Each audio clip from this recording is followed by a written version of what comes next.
Hey everybody, how's it going? So sitting at the desktop today, it's time to get serious and get nerdy in here. Today we're going to be taking a look at something brand new from my friends over at AIX DSP. You guys remember AIX? They did that amazing multi-band gate that I'm a huge fan of. Today they've got something brand new. This is called the Dynamic EQ. And what this is, it combines, say, a regular equalizer with a few compression elements as well as expansion and a few other toys as well. This thing really is kind of a Swiss Army knife kind of equalizer. So why don't we jump right into it and see what it's all about.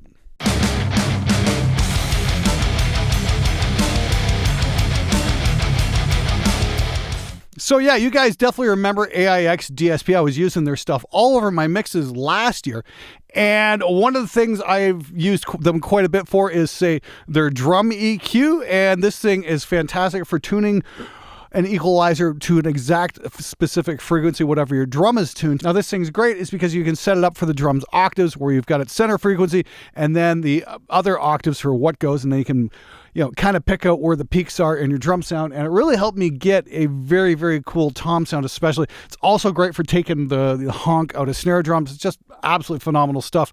One of my other big favorites from AIX is the multi-band gate, and this lets you set up a gate to work in 3 different frequency bands. It lets you get rid of hi-hat bleed in a very efficient manner. It's one of my absolute favorite gating programs. Only problem is, AIX isn't exactly world-renowned for how pretty their plugins are. They're definitely a function over form if I've ever seen anything like that.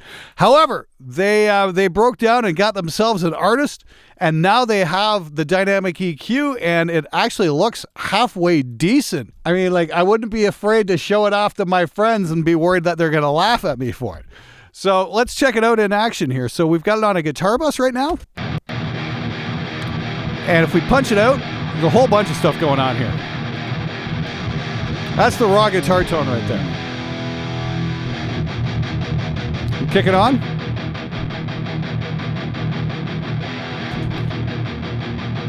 So there's all kinds of stuff going on. First and foremost, we've got a high pass and a low pass to get rid of the mud and the fizz. We've got a slight boost at right around 1800 hertz. Like if we give this a play, you hear what's going on. We can solo this. This is what boosting slightly.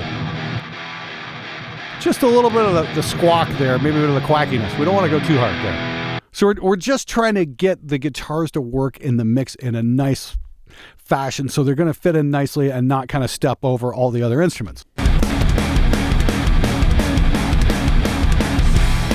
I've got an awful lot of outboard going on, so that's why there's kind of a couple seconds delay here. I've got compressors and EQs going on just everywhere right now. Really starting to get into the outboard gear, but this is great for doing precision work. And you see what's going on here? It's stepping down on the palm mutes. Solo that up. That's band number 2 here. Listen to this.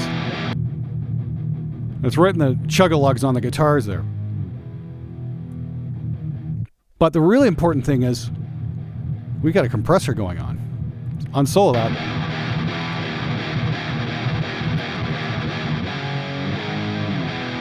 Right here. Bring that down.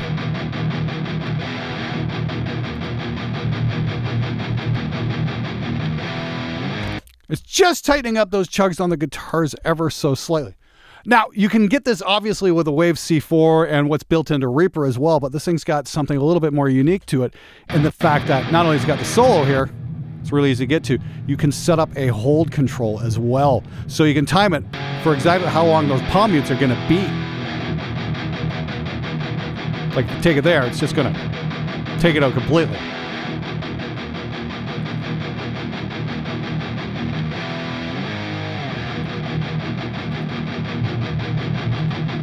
Just bring that back just to get it in control. So what we're doing is we're just getting the mud under control ever so slightly. So that just cleans that palm mute right up, and we can just tweak it out a little bit with the threshold so we don't kill it. Want to hear some of it. But it definitely gets rid of the rumble really nice. Now, of course, that trick is as old as the day is long. We've seen it a million times, but like I said, having a hold control on that and being able to actually time it to your palm mutes, that's something that's a little bit unique that you don't get in many other plugins. The fact it's built into the EQ is also a big plus, because now I don't have to load up 2 separate plugins to do the same job. I can just set it all up here. I can do, some real nice adjustments to the top and bottom, and then get that palm mute under control, a little bit of a boost. But we've also got this little notch filter right at about 6.2 kilohertz. My friend Lasse Lambert was telling me about this, and this is kind of where the zing is on your guitars. And if we sold this up, it's just a little, yeah, it just kind of gets the top end to calm down ever so slightly. That's nice.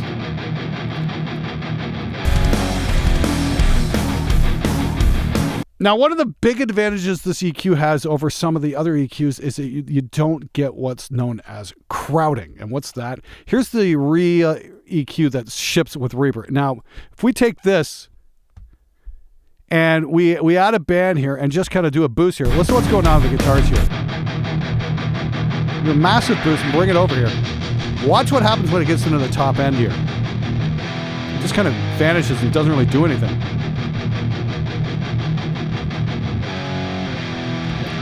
Because it loses its effect when it gets past 20 kilohertz. It's something to do with Nyquist theory. I'm not exactly an expert on Nyquist theory. You guys can definitely spend some time and look that up on a Wikipedia article, and I'm sure somebody's going to let us know what it's all about in the comments.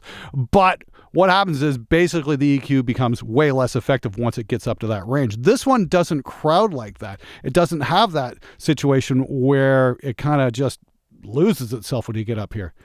This kind of reminds me of the top end of a Pultec. This is really cool. We're gonna pull up that band 4 there and show you exactly what's going on here. So we had the initial boost. Bring that up. Watch what happens when we get up really high here. That's still doing something.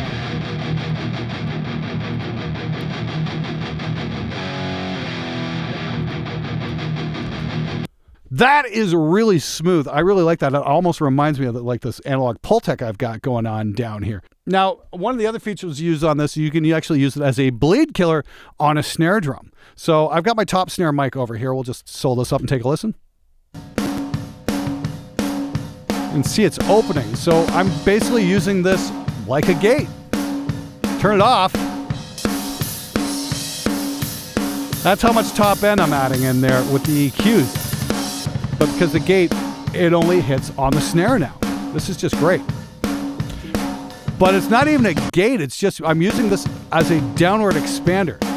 This is a channel 6 here. You can see this. We've got several different types of compression we can use. We can use it as a compressor. Which isn't going to work. Upward expander. It's actually going to turn that up. A downward expander. And that is just super clean. I mean, I really like the sound of that one right there. That just works on so well as a clean kind of, top end treatment on the snare. I mean, like, honestly, I think it might even work a little bit better than the multiband gate. This is the one I had set up originally. This is the original plugin. All right, now just to shoot these guys out for a sec, here's the original multiband gate, which I absolutely love, and then there's the dynamic EQ, and I'm going to set these up. Somebody was nice enough to shout out to me how to alternate plugins like this in demo mode, so I'm going to let this roll. We've got the snare soloed up. This is just the snare top mic here. Show you guys what's going on. So that's dynamic EQ.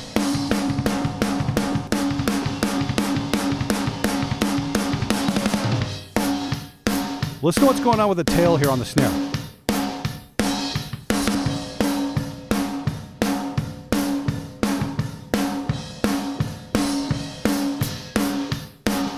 We're getting a little bit more bleed with the multiband gate.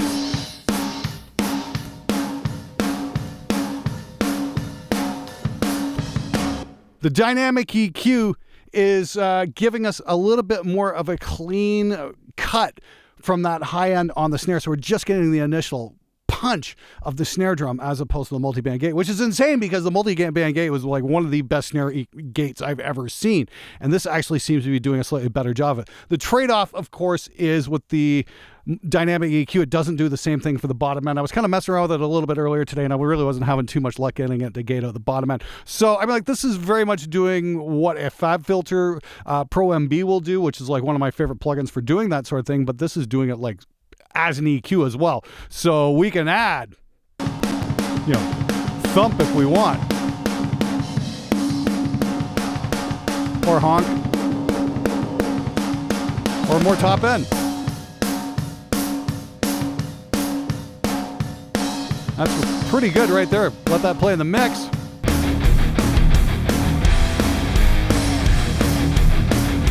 That might even be a little much. You can take that off.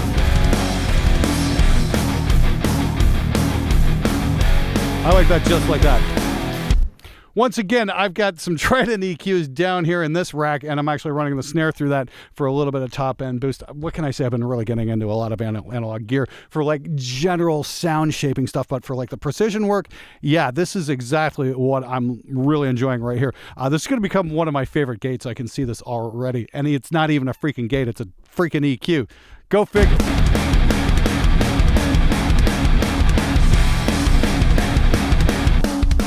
You can do a lot of crazy stuff with this. Again, it all comes down to the threshold, ratio, attack, and release controls here. Like, will you let more of that hat bleed in, or less? Just want to get to the point where we're just going to open up. That's got to be one of the best hi-hat bleed killer plugins I've ever come across. I've definitely got some favorites.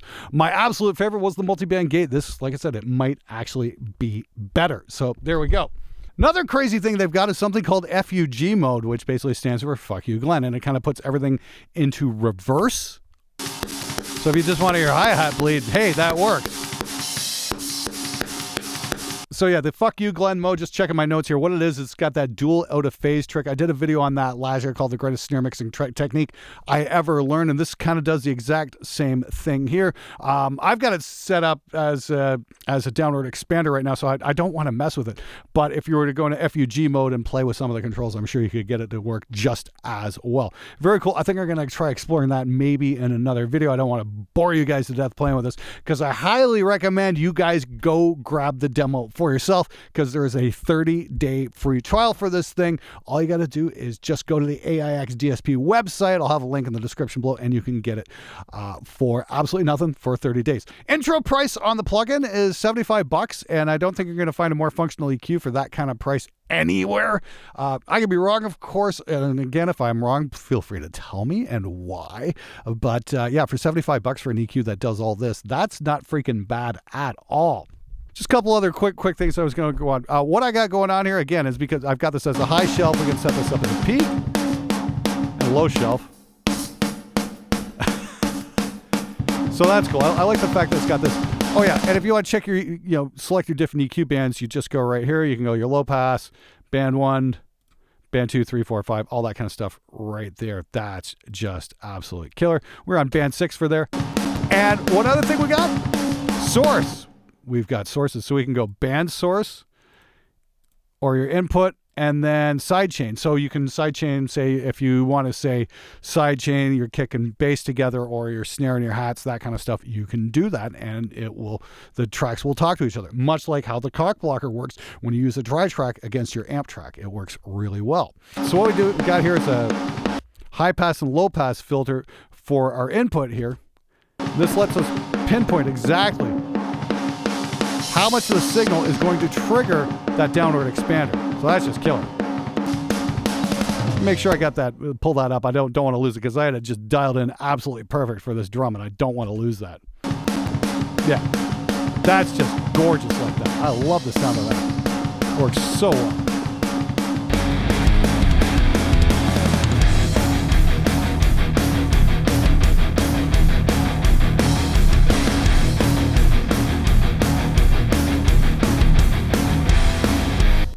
Oh yeah, one last thing to mention, this thing also has a limiter right here. You can set it to off, soft and hard. So if you really want to get stuff pumping out, you can do that. I'm going to some analog gear here, I think, after this EQ, so I don't want to push it too hard into the limiter. Yeah, that's something I definitely don't want to do, because that's going to probably get real ugly real quick. Actually, it's not half bad. Might be a little messy.